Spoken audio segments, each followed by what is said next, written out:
ভগবানের কাছে প্রার্থনা জানাবেন। নানা টাকা পয়সা সোনা দানা গাড়ি বাড়িও কে প্রার্থনা করবেন না। যদি প্রার্থনা জানাতে হয় এতটুকু জানাবেন, যেন আমি হরি নাম গাইতে গাইতে চলে যেতে পারি,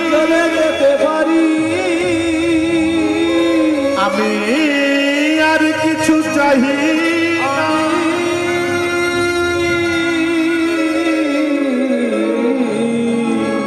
আর তো কিছুই চাহি না।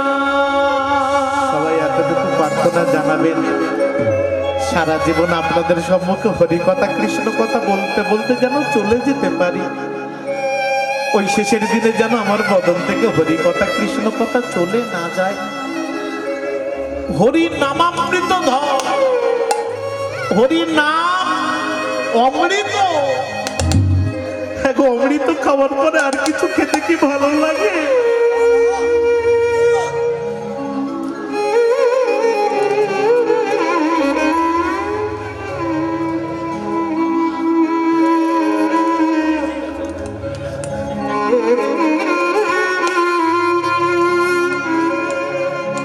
দুর্ভাগ্য আমাদের কলির জীবের, এমন মধুমাখা অমৃত সমান কৃষ্ণ নাম পেয়ে হালাই হারিয়ে দিলাম। একবারও বলতে পারলাম না, একবারও হাগুর হানি তাই বলে নয়ন বাড়ি ঝরাতে পারলাম না। শুধু মায়ার বন্ধনে আবদ্ধ হয়ে আমার করে গেলাম। মহাজন বলছে দুর্ভাগ্য ভারতবর্ষের হিন্দু ধর্মের মানুষের। আমাদের জীবনে সৌভাগ্য একটা, আমাদের জীবনে সব থেকে বড় সৌভাগ্য কি জানে? আমাদের জীবনে সব থেকে বড় পাওয়া, সব থেকে বড় সৌভাগ্য হলো আমাদের জন্ম এই সোনার ভারতবর্ষে। কেন না? যে ভারতবর্ষে স্বয়ং ভগবান কৃপা করে তার চরণ ধুলি দিয়েছে, আমাদের জন্ম সেই ভারতবর্ষে। এটা হলো আমাদের সব থেকে বড় সৌভাগ্য। আর সব থেকে বড় দুর্ভাগ্য কি জানেন? আমরা সেই গৌর দেশের মানুষ হয়েও আমরা গৌর গুণ কীর্তন করতে পারলাম না। আমরা হাগুর হানি তাই বলে একটু নয়ন বাড়ি ছড়াতে পারলাম না।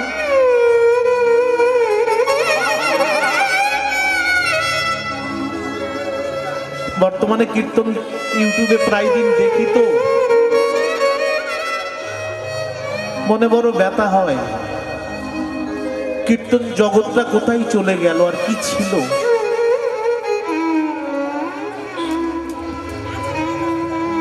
হরিসভাতে দাঁড়িয়ে কীর্তনিয়ারা কীর্তন পরিবেশন করবে। এই যে আসনটা, এটা যেমন তেমন আসন নয়, শ্রীল সুখদেব গোস্বামীর আসন, যেমন তেমন বিষয় নয়। এই যে আপনারা এত কষ্ট করে বিন্দু বিন্দু জমিয়ে সিন্ধুর আয়োজন করেছেন, হরিসভাতে কীর্তনিয়াদের আনেন কেন? একটু কৃষ্ণ কথা, একটু হরি কথা আস্বাদন করবেন। মনে অনেক যন্ত্রণা, অনেক জ্বালা থাকে। ভক্তবৃন্দ জানে হরিসভাতে গেলে কিছু হোক আর নাও, ঘাঘুর হানি তাই বলে নয়ন বাড়ি ছড়ানো চায়।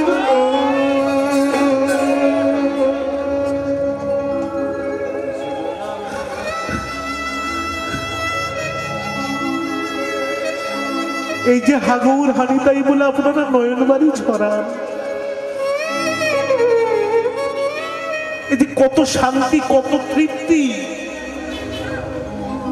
সেই শান্তির খোঁজে, সেই তৃপ্তির খোঁজে তো হরিসভাতে আসেন আপনারা।